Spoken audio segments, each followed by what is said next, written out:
Hey, it's John and Mike, brew-dudes.com. Did you know that I grow my own hops in my backyard? Well, I do. And every year I try to put some kind of recipe together, and I just call it my harvest ale of the year. This year, of course, being 2024, we have the 2024 harvest ale.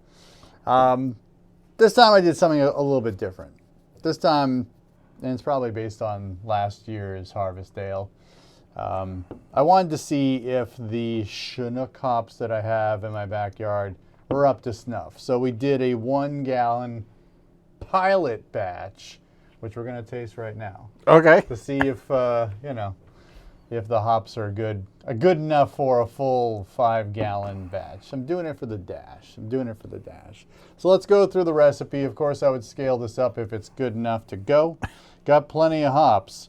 So we started off with water. This has spring water, 2 grams of gypsum, just to give it a little more, mineral bite. The grains are as follows. I'll just give you the percentages. 91% of the Environment floor malted Bohemian Pilsner malt. 4.5 of Best Malt's Best Red X malt. Trying to get a little bit of crystal, a little bit of Munich, a little bit of color into that. I love this color for an autumn harvest ale. And then lastly, some Breeze Carapils malts for some head retention and so on. That's also at 4.5% of the grain bill. Hops is 1 ounce of homegrown Chinook hops. We did that for a 60-minute boil. And then we took 2 ounces of the same lot.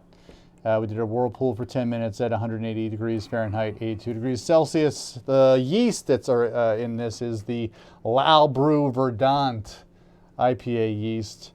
We mashed at 150 degrees Fahrenheit, 66 Celsius for an hour, boiled for an hour, fermented at 65 degrees Fahrenheit for 10 days. That's 18 degrees Celsius. And then we cold crashed for 2 days and then transferred to the serving vessel. Estimated original gravity is 1050, final gravity 1012, ABV of just under 5%. It's pretty much 5%. So, what is your take on this, sir?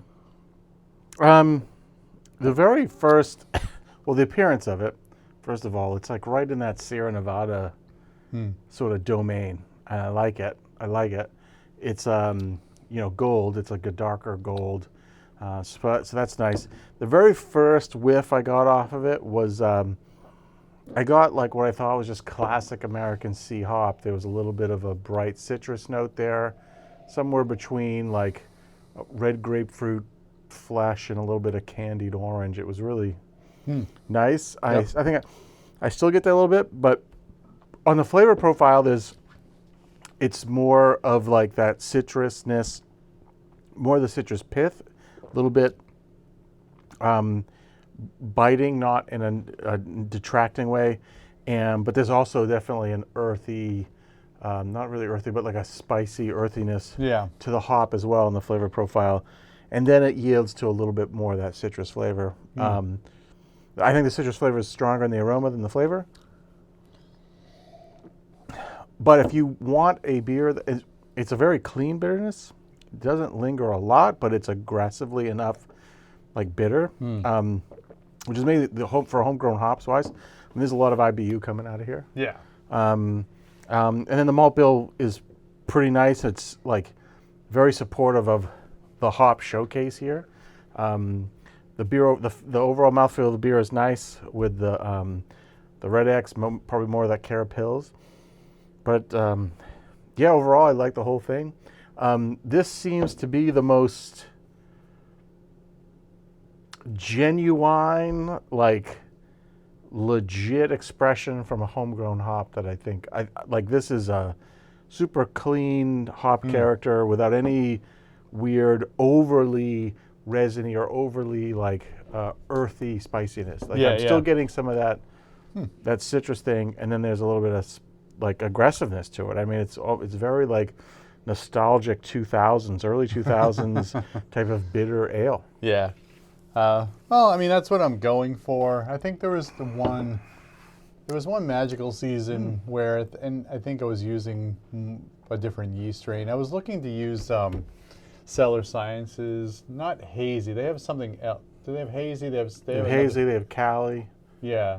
there's something else too. Maybe do they have a juicy strain? You know, I was looking for that. I'll have to look it up.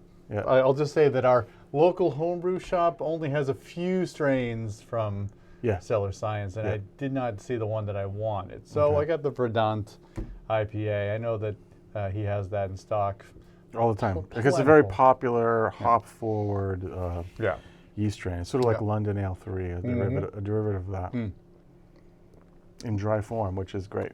Yep, I'm pleased with this. Certainly goes down easy right now. It's tasty. I wonder. I'm pleased with the hop presence. Yep. I'm not sure if I'm 100% into the malt background. I really Too much? There's something a little off, and I think it's coming from that Red X. I think there's a little Munich there that I'm not sure if I particularly like, but yeah, I love it. All right, if you like it, that's fine. I love it. All right. The big question is, does this deserve to be piloted up to the larger batch? Because it would be the Thanksgiving beer. Oh yeah. I mean, I think this is like a good. I don't like aggressively IBU forward beers when I'm eating. I just can't. My body doesn't like it. But this would be a really good, like, I walk in the house, I'm inviting myself over for Thanksgiving. I come in and I have this first, and it's like pre-cleansing the palate. Like, it's like, boom. Yeah. Wake up, it's Thanksgiving, let's have some activity. Have some good time. Yeah, you know what I mean? I think I like that. This would cut through some of those other, if you are someone who likes to have beer and food at the same time, like this would cut through some of the more richer stuff, like that green bean casserole or something. This would cut right through it, man, which is good, which is what you want. So it's good. I'm looking to cut through that, yes. I like it. All right, well, typically these beers are consumed around the hot oil pot where I'm deep frying the turkey. It's usually where I need to stay out of the kitchen, which is fine by me, and it gives me time to reflect. And then all the gentlemen who are coming over to the house, they typically find me outside around the pot. Yep.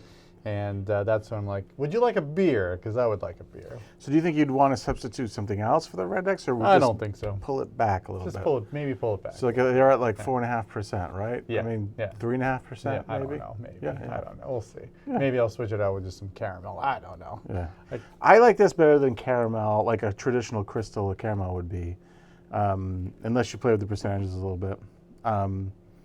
I think too, maybe, now that you know that the hop itself is bringing a little bit of a fairly noticeable pithiness and dankness to it, maybe you pull back. So in 1 gallon, you've got 2 grams of gypsum. Yeah. Maybe in a per gallon mode, I would dial that back to 1.5 grams, just because you don't need as much sulfate to support this this hop character. Okay. Maybe. You're the brewer. It's your turkey, you know? But yeah, my turkey. Don't get any beer in the turkey. Yeah. All right. So I think that we have a winner. That's great. Thank you. Beer. I appreciate Super your clean feedback, and I will get on the old on the line again and get more ingredients. Yeah, I always try to get the more expensive base malt just to say I did. I'm not sure what that's bringing, but hey, it's Thanksgiving. It's all about celebrating with your loved ones. So, well, we'll batch it up and we'll brew it and see what the peeps have to say. Hey, they're coming to my house. So they're coming to your house. That's what happens.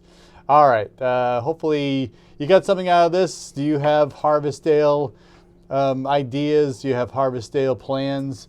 What's coming up for the end of year festivities? Yes, I know. The end of 2024 is upon us. Is time accelerating? Yes. It happens when you get older and you're watching YouTube videos. That's what happens. Give us a thumbs up if you like this video. Subscribe to our channel because we do this kind of thing every single week. For John and Mike, brew-dudes.com. Brew on. Cheers.